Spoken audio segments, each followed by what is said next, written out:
युवा बच्चे हैं वो 10-12 साल 15 साल के जो है नशे की चपेट में आते जा रहे हैं। और इसका कारण क्या है, या तो बेरोजगारी है, और कुछ जो बच्चे हैं वो टेंशन की वजह से, या कोई घरेलू टेंशन है जिसके कारण वो नशे की चपेट में आते जा रहे हैं। हर पेरेंट्स चाहता है कि मेरे बच्चे को अच्छी शिक्षा मिले, बट उस शिक्षा का हम क्या करेंगे जब हमारे बच्चे किसी गलत सोसाइटी के शिकार हो जाएंगे, तो वो शिक्षा भी हमारे काम नहीं आने वाली है। सबसे इंपॉर्टेंट जो हमारी लाइफ में वो है स्पोर्ट्स। स्पोर्ट्स में हमें सब जो युवा है उनको स्पोर्ट्स में आना चाहिए। पेरेंट्स को भी इस चीज पे ध्यान देना चाहिए कि हमारे बच्चे शिक्षा के साथ साथ स्पोर्ट्स में भी रहें। आज का रीजन क्या हो गया है कि फोन ज्यादा है, हर बच्चा, हर पेरेंट्स जो फैमिली मेंबर है वो अपने अपने रूम में बैठा है, किसी के साथ कोई डिस्कस नहीं कर रहा। तो उससे क्या है कि उसमें फोन में क्या है, गलत गलत चीजें आती हैं, वो नशे को लेकर, जहाँ हम मूवीज को भी लेकर देखते हैं, हम मूवीज में देखते हैं, सीरियल्स में देखते हैं, तो कुछ नेगेटिविटी भी होती है उनमें, तो बच्चा उसकी तरफ ज्यादा चपेट में आता है, आकर्षित होता है। एक लेक्चर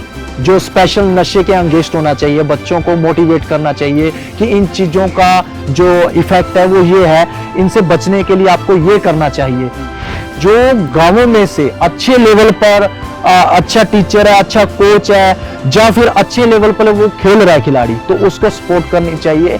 जिंदगी में क्या है कि उतार चढ़ाव आते रहते हैं, बट कोई भी काम मुश्किल इसलिए नहीं है कि अगर हमारे में वो जुनून है, अगर उस चीज का हमारे में जज्बा है, तो हम किसी भी मुश्किल काम को भी आसान बना सकते हैं।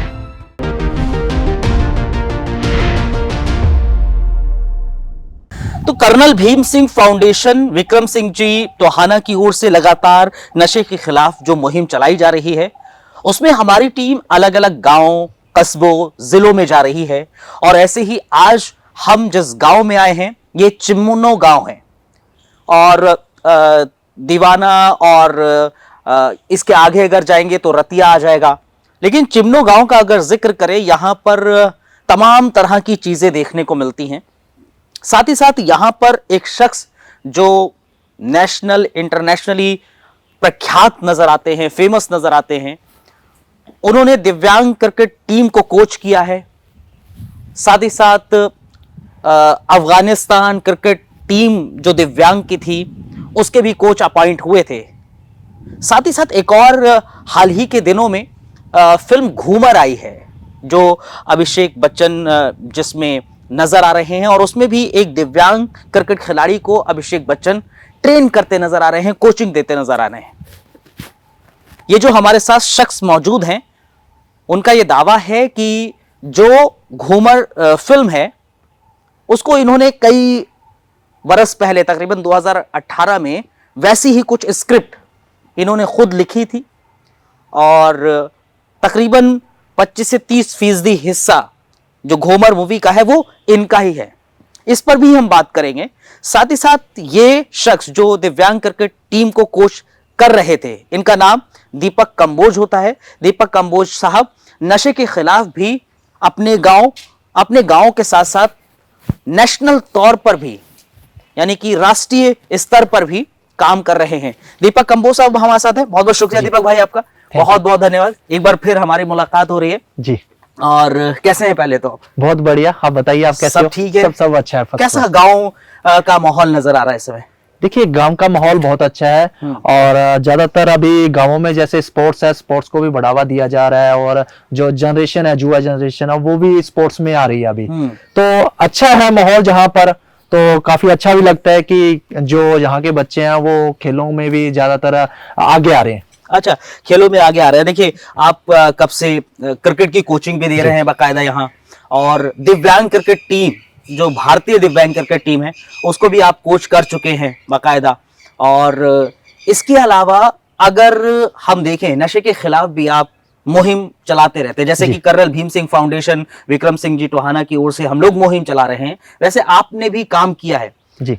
चिमना गांव का अगर जिक्र करें, यहाँ पर नशे के कैसे हालात नजर आते हैं, क्या हालत है? देखिए, अगर नशे की बात करें तो बॉर्डर से टच है, पंजाब बॉर्डर से टच है गांव, और जहां जो रतिया एरिया है वो काफी इस चीज की चपेट में भी आ रहा है, नशे की चपेट में। जो जुआ है वो नशे की चपेट में भी काफी देखने को मिलते हैं, जैसे हम न्यूज वगैरह में पढ़ते रहते हैं। तो जो बच्चे हैं वो 10-12 साल 15 साल के जो है नशे की चपेट में आते जा रहे हैं, और इसका कारण क्या है, या तो बेरोजगारी है, और कुछ जो बच्चे हैं वो टेंशन की वजह से, और टेंशन किस कारण होती है, या तो वो बच्चे बेरोजगार हो चुके हैं, या कोई घरेलू टेंशन है जिसके कारण वो नशे की चपेट में आते जा रहे हैं। क्योंकि जो माइंड है अगर वो हम कंट्रोल में रख सकते हैं तो हम इन नशों से बच सकते हैं, क्योंकि नशा जो है वो टेंशन की वजह से जो बच्चे हैं वो उस तरफ जा रहे हैं। आप कह रहे हैं टेंशन, जी, बेरोजगारी, ये बहुत बड़ी वजह है जी, नशे की तरफ युवा जो जा रहा है। कैसे बचा जाए इससे? एक्चुअली जैसे कि अब बच्चे जो है, युवा है, वो नशे की तरफ जा रहे हैं, तो उनसे बचाव के लिए सबसे पहले तो जैसे स्कूलों में एक अच्छी नॉलेज टीचरों की तरफ से होनी चाहिए। अच्छे जो टीचर्स हैं वो एक लेक्चर जो स्पेशल नशे के अगेंस्ट होना चाहिए, बच्चों को मोटिवेट करना चाहिए कि इन चीजों का जो इफेक्ट है वो ये है, इनसे बचने के लिए आपको ये करना चाहिए। तो एक स्पेशल एक लेक्चर जरूर होना चाहिए बच्चों के लिए, क्योंकि स्कूलों में छोटे बच्चे ही ज्यादातर स्टडी कर रहे हैं, जैसे +2 तक। तो वैसे एक स्पेशल एक लेक्चर होगा तो उसमें बच्चों को आप मोटिवेट कर सकते हैं। और एक जैसे अभी जैसे लेक्चर लगते हैं तो उनमें लेसन भी होना चाहिए कोई ना कोई नशे के अगेंस्ट, और उसके बारे में बताना चाहिए टीचर्स को कि आप नशे से ऐसे बच सकते हो। और इसके इफेक्ट ये है कि अगर आप नशे की चपेट में आओगे तो बहुत से घर बर्बाद हो जाते हैं नशे के कारण। तो उन चीजों से बचाव करने के लिए एक तो सबसे पहले शिक्षा में ये मैसेज होना चाहिए। देन अभी विलेज में क्या है कि सब जगह ग्राउंड बना दिए गए हैं, बहुत बढ़िया बढ़िया अच्छे मैदान है। जहां सब विलेज में मैं जाता रहता हूं तो बहुत ही खूबसूरत मैदान बनाए गए हैं खेलने के लिए, और टूर्नामेंट्स वगैरह भी बहुत ज्यादा होती है।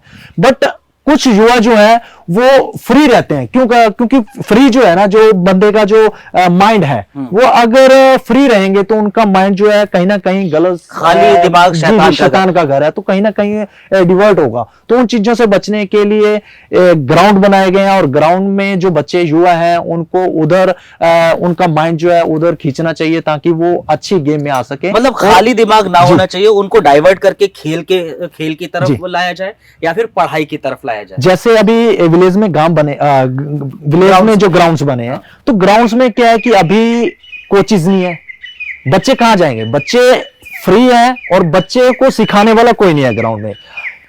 पंचायत ने क्या इन्वेस्टमेंट कर दिया है, अच्छे ग्राउंड बना दिए हैं, और सरकार की तरफ से भी कुछ ना कुछ सपोर्ट रहता है कि ग्राउंड बनाने हैं, बट उसमें अच्छे कोचिज नहीं है। अब स्कूल बना दिया है, स्कूल में अगर टीचर्स नहीं होंगे तो बच्चे कहां पढ़ेंगे। सबसे बड़ा मैसेज यही है कि बच्चे कहां पढ़ेंगे अगर टीचर्स नहीं है। तो वैसे ही ग्राउंड में भी अगर कोचिज नहीं है तो उनको कैसे सिखाएंगे, वो फ्री अकेले हैं तो अकेले तो वो सीख नहीं सकेंगे।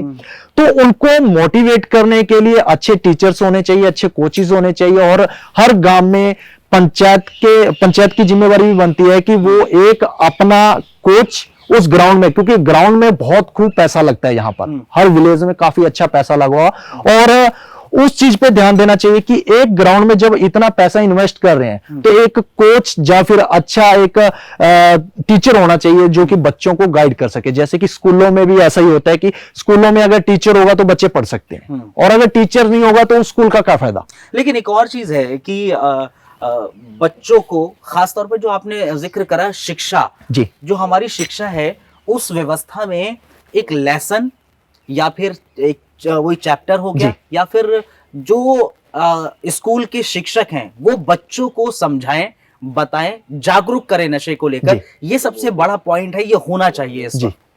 तो नशा तो बच्चे जो है वो जैसे अभी ड्रग्स है, इसको रोकथाम कैसे हो सकती है? इसकी रोकथाम हो सकती है कि सरकारों को इस पे जोर देना चाहिए। जैसे संस्थाएं हैं, जैसे कर्नल भीम सिंह फाउंडेशन है, इसने बहुत अच्छा प्रयास किया है अभी इन चीजों को रोकथाम के लिए और युवाओं को अच्छा मैसेज देने के लिए कि इससे बचाव करना चाहिए। और ऐसे ही कोचिज या अच्छे जो समाज सेवी है उनको भी आगे आना चाहिए इन चीजों, क्योंकि हमारा अगर समाज बचेगा तो ही हम आगे इन फ्यूचर कामयाब हो सकते हैं। अगर हमारा समाज ही नहीं रहेगा, हमारे बच्चे ही नहीं रहेंगे, तो जो पैसा है, हम इतनी बड़ी जो घर बना रखे हैं या इतनी संपत्ति इकट्ठी कर रखे हैं, वो किस लिए कर रखी है हमने? हमारे काम नहीं आएगी वो, क्योंकि हमारा सबसे पहला जो काम है वो हमारे युवाओं को सेफ करना है। और जब हमारे युवा सेफ हो जाएंगे तो इन फ्यूचर हम कामयाब होंगे। लगता है कि आज की तारीख में हरियाणा में जो नशा है वो पूरी तरीके से पैर पसारता हुआ नजर आ रहा है। युवा इसमें गिरफ्त में बहुत ज्यादा आ रहे हैं। जी बिल्कुल, इसमें ज्यादातर युवा जो है इसकी गिरफ्त में आ रहा है। क्यों? क्योंकि बेरोजगारी सबसे बड़ा जो मुद्दा है, बेरोजगारी, काम नहीं मिल रहा है, और अगर काम नहीं मिलेगा तो वो कैसे अपना घर बार चलाएंगे। तो इसीलिए सबसे पहले आजकल बच्चे क्या है, अच्छी शिक्षा तो ले रहे हैं बट उनको आगे कोई काम नहीं मिल रहा है, सब बेरोजगार हैं, कोई जॉब नहीं है। सरकार को भी इस पे ध्यान देना चाहिए। को और लोगों को क्या कदम उठाने चाहिए? रोजगार देना चाहिए और साथ साथ खेल के प्रति भी इन बच्चों को बढ़ाना चाहिए, खेल के प्रति जागरूक करना चाहिए। जी बिल्कुल, जैसे माइंड डाइवर्ट का जिक्र जी, जैसे स्कूलों में है, स्कूल में बहुत सी ऐसी शिक्षा तो करवाई जा रही है। हर पेरेंट्स चाहता है कि मेरे बच्चे को अच्छी शिक्षा मिले, बट उस शिक्षा का हम क्या करेंगे? जब हमारे बच्चे किसी गलत सोसाइटी के शिकार हो जाएंगे तो वो शिक्षा भी हमारे काम नहीं आने वाली। सबसे पहले कि स्पोर्ट्स बहुत जरूरी है। स्पोर्ट्स से क्या फिटनेस होता है, शारीरिक विकास जो रहता है।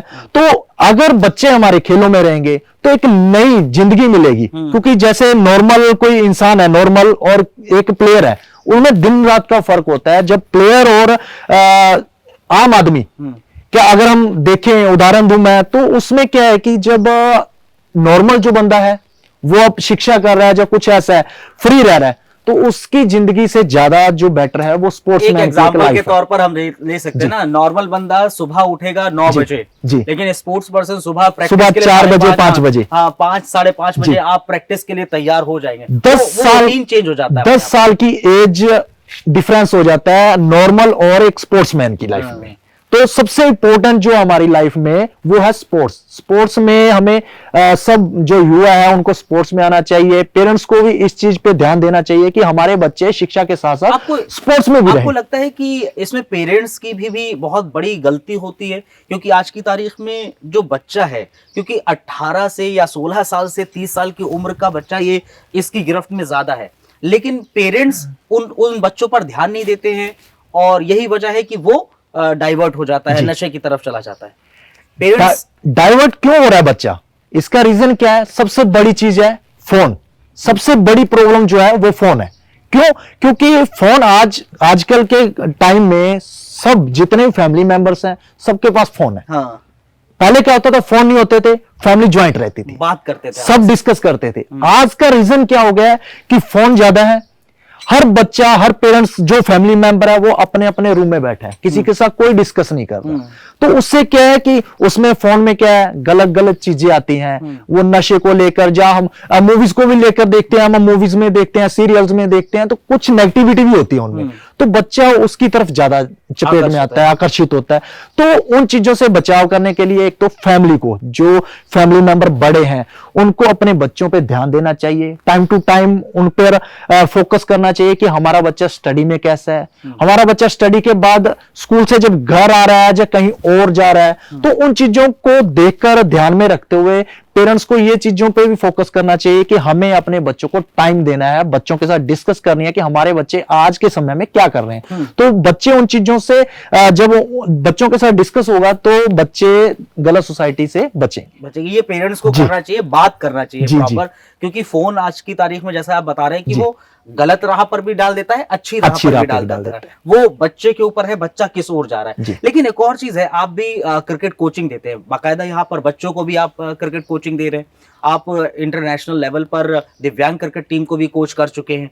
वहां पर भी आपको लगता है कि उस लेवल पर जाके कैसे हम नशे के खिलाफ लोगों को जागरूक करें? देखिए, जैसे कि अभी मैंने पहले भी बताया था कि समाज सेवा जो लोग कर रहे हैं, समाज सेवी आगे आते हैं, तो हमें एक मैसेज देना चाहिए। क्योंकि जो नशे की तरफ लोग जाते हैं, वो मैंने सबसे बड़ा एग्जांपल दिया था कि बेरोजगारी।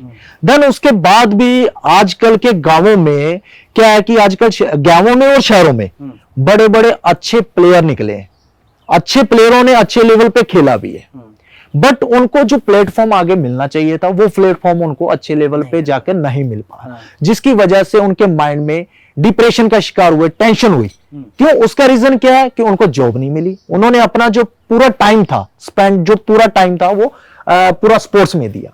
स्पोर्ट्स में टाइम देने के बाद उनको जो प्लेटफॉर्म मिलना चाहिए था, जो जॉब मिलनी चाहिए थी, वो नहीं मिल पाई। तो उसका मेन रीजन है सरकारें।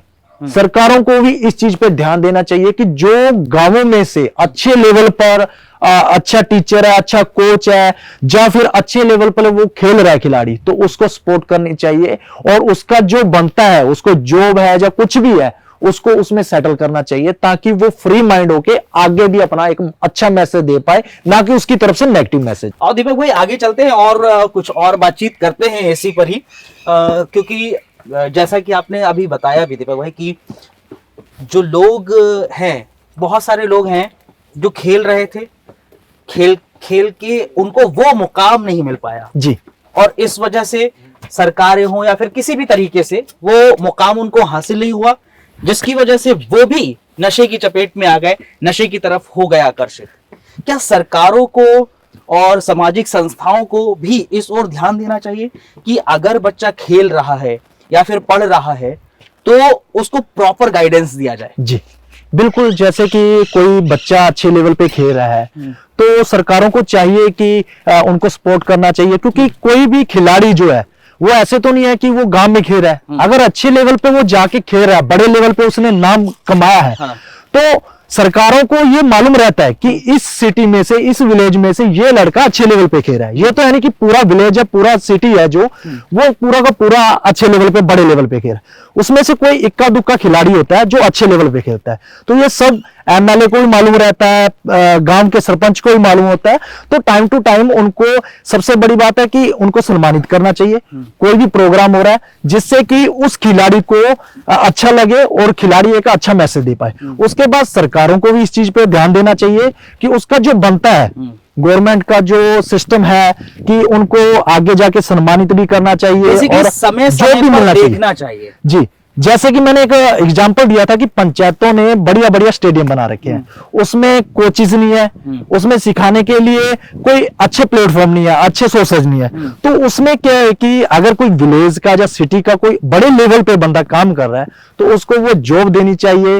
विलेज की तरफ से भी हो सकता है, क्योंकि विलेज में क्या है, ग्राउंड तो बन चुके हैं, 5-5 एकड़ में ग्राउंड बने हुए हैं, और पंचायती जो पंचायत की संपत्ति है, जो अच्छी जमीन है, तो वो काफी होती है, तो उसकी तरफ से, पंचायत की तरफ से भी ये चीजें हो सकती हैं कि वो कोच दे, और कोच क्या करेगा, फिर उसकी एक ड्यूटी बन जाती है कि गांव के वो खिलाड़ियों को सिखाए और उनको भी एक अच्छा मैसेज दे और वो भी बड़े लेवल पे खेले। तो नशे का ये सबसे बड़ा मैसेज है, उससे छुटकारा हो सकता है, उससे छुटकारा हो सकता है। बेसिकली क्या होना चाहिए कि जो भी बच्चा है या फिर युवा है जो खेल रहा है या पढ़ रहा है और वो मुकाम नहीं हासिल कर पाया, तो सरकारों को, पंचायतों को उस पर ध्यान देना चाहिए और उस पर काम करना चाहिए।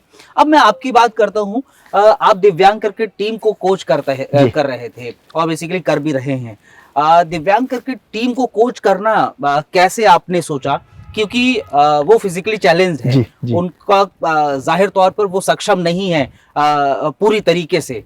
कैसे वो सोचा कि असक्षम लोगों को सक्षम जो खेल है क्रिकेट, उसका ट्रेनिंग दी जाए? देखिए, कोई भी काम मुश्किल नहीं है। अगर जिंदगी हमें मिली है तो जिंदगी में क्या है कि उतार चढ़ाव आते रहते हैं, बट कोई भी काम मुश्किल इसलिए नहीं है कि अगर हमारे में वो जुनून है, अगर उस चीज का हमारे में जज्बा है, तो हम किसी भी मुश्किल काम को भी आसान बना सकते हैं। तो ऐसे ही मैंने जो दिव्यांग खिलाड़ियों को कोचिंग देना शुरू किया, क्योंकि जो दिव्यांग खिलाड़ी है जिनके हाथ नहीं है, पांव नहीं है, मैं ऐसे खिलाड़ियों को 2015 से कोचिंग दे रहा हूँ और काफी बड़ी बड़ी अचीवमेंट आई है। एशिया कप भी आया, ट्रायंगुलर सीरीज आई है, ऑक्सीजन कप जीता है, दुबई में एक डीपीएल हुआ था, आईपीएल जैसा। तो दिव्यांग खिलाड़ियों को मैंने सब इतने सालों से मैं कोचिंग करवा रहा हूँ। तो क्या है कि दिव्यांग खिलाड़ियों को कोचिंग करवाना टफ जरूर है, क्योंकि हम सिर्फ नॉर्मल प्लेयर्स को तो इजी गाइड कर सकते हैं, जिनके हाथ है, पांव है, उनको बैट की ग्रिप बता सकते हैं, बॉल की ग्रिप बता सकते हैं, आउट स्विंग, इन स्विंग के बारे में बता सकते हैं। बट जिन खिलाड़ियों के हाथ नहीं है, जिन खिलाड़ियों के पांव नहीं है और जिन खिलाड़ियों से यहां तक वहां तक वॉक नहीं किया जा सकता, उनको गाइड करना बहुत मुश्किल होता है। तो कुछ भी मुश्किल नहीं है, बट अगर हमारे में वो जुनून होना तो हम इस लाइफ में सब कुछ कर सकते हैं। और आप में वो जुनून था और उनमें भी वो जुनून था कि खेलने का जज्बा। बिल्कुल, एक सबसे बड़ा मैसेज है वो दिव्यांग खिलाड़ी। देखिए, दिव्यांग खिलाड़ियों की लाइफ में भी टेंशन है, वो भी, अगर मैं जैसे नशे की बात चल रही थी, तो नशे में जो बच्चे आज क्यों हो रहे हैं, वो सिर्फ टेंशन की वजह से, किसी ना किसी कारण। बट वो दिव्यांग खिलाड़ी हैं, जिनके हाथ कट चुके हैं किसी ना किसी एक्सीडेंट के कारण, जिनके हाथ नहीं है, पैर नहीं है, तो वो भी उनके फैमिली में भी टेंशन तो जरूर थी, बट उन्होंने उस पे जो कंट्रोल किया है और दिखाया है कि हम देश में बहुत बड़ा कुछ कर सकते हैं, तो उन्होंने अच्छा मैसेज दिया है। तो आज वो दिव्यांग खिलाड़ी इंटरनेशनल लेवल पर अपने आप को साबित कर रहे हैं। एक दिव्यांग खिलाड़ी हाल ही के दिनों में सचिन तेंदुलकर उनसे कश्मीर बिल्कुल में बिल्कुल, आमिर हुसैन, आमिर जी हुसैन साहब आमिर हुसैन, उनका भी किस्सा जरा समझाइए, सुनाइए। बिल्कुल। आमिर हुसैन एक बहुत ही कहते हैं रियल हीरो, मैं तो उसको रियल हीरो बोलूंगा, क्योंकि इंडिया में आज उसने बहुत अच्छा मैसेज दिया है कि दोनों शोल्डर ना होते हुए, उस लड़के के दोनों शोल्डर नहीं है और इतनी जबरदस्त बैटिंग करता है, और सबसे बड़ी बात है कि जिसके दोनों शोल्डर नहीं है और वो बॉलिंग भी करता है, कितना मुश्किल होता है।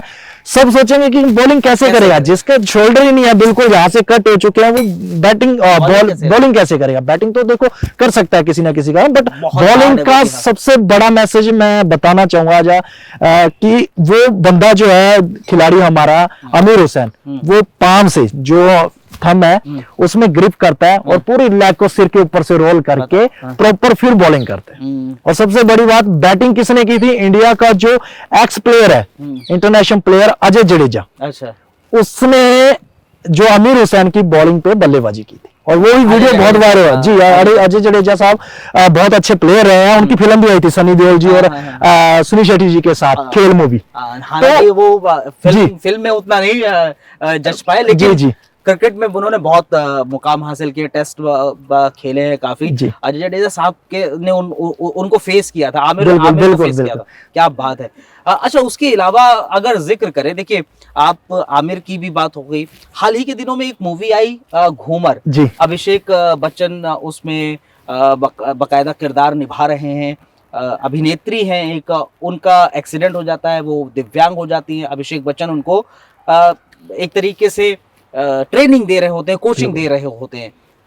आपका ये दावा है कि ये घूमर फिल्म जो है उसकी स्क्रिप्टिंग तकरीबन 25 से 30% आपने लिखी है, लेकिन आपको क्रेडिट किसी भी तरह का नहीं मिला, क्या है जरा?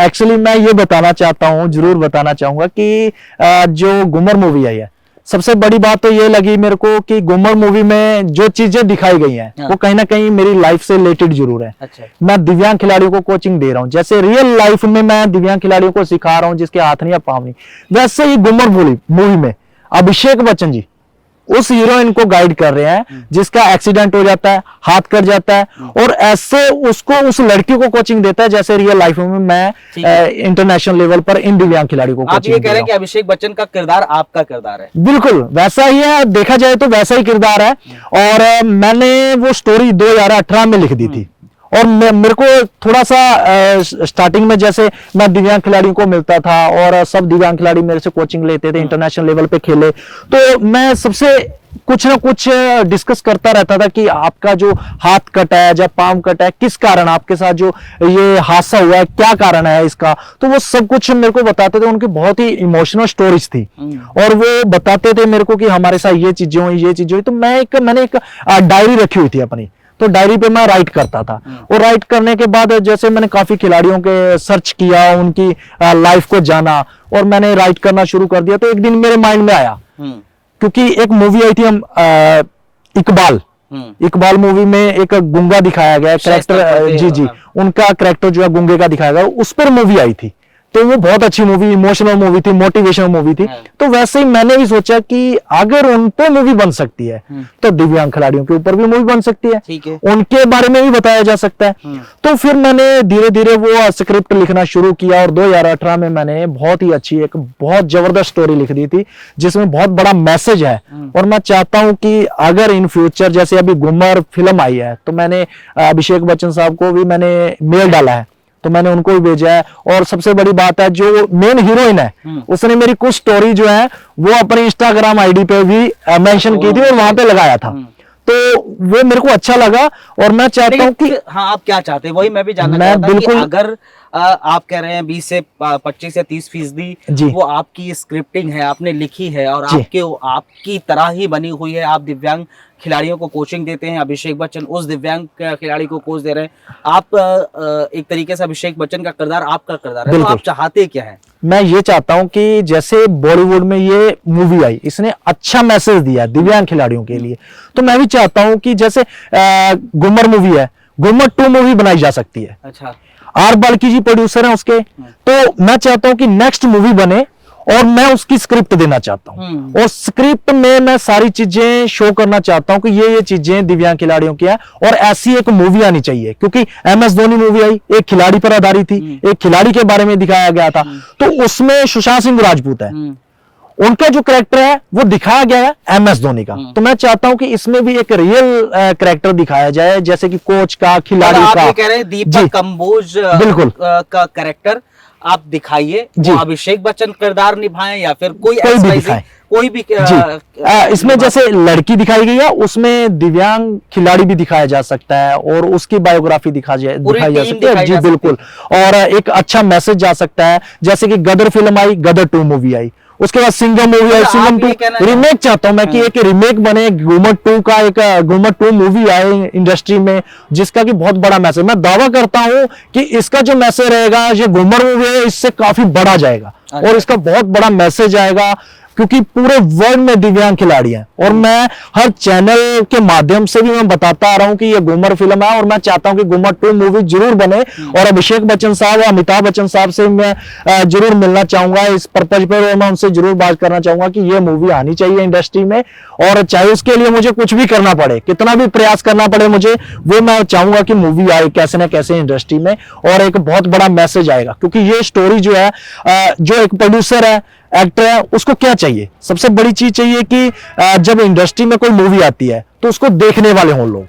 तो जब ये स्टोरी आएगी तो दावा करता हूं कि ये लाखों लोगों के बीच में मैसेज आएगा, मेरी तरफ से बड़ा मैसेज आएगा कि दिव्यांग खिलाड़ियों के लिए ऐसी मूवी भी आ सकती है। चलिए ठीक है, कोशिश रहेगी कि आपकी ये भी ख्वाहिश पूरी हो, और जो आप दावा कर रहे हैं वो भी, उसमें भी दम हो। बहुत बहुत धन्यवाद, बहुत शुक्रिया भाई हमारे साथ जुड़ने के लिए। फिलहाल दीपक कंबोज हमारे साथ थे, और कर्नल भीम सिंह फाउंडेशन की ओर से जो मुहिम चलाई जा रही है नशे के खिलाफ, दीपक कंबोज साहब भी उसके साथ जुड़े हुए हैं और अपने स्तर पर भी काम कर रहे हैं, लोगों को मोटिवेट कर रहे हैं, नशे के खिलाफ कैसे लोगों को जागरूक किया जाए उस ओर कदम बढ़ा रहे हैं।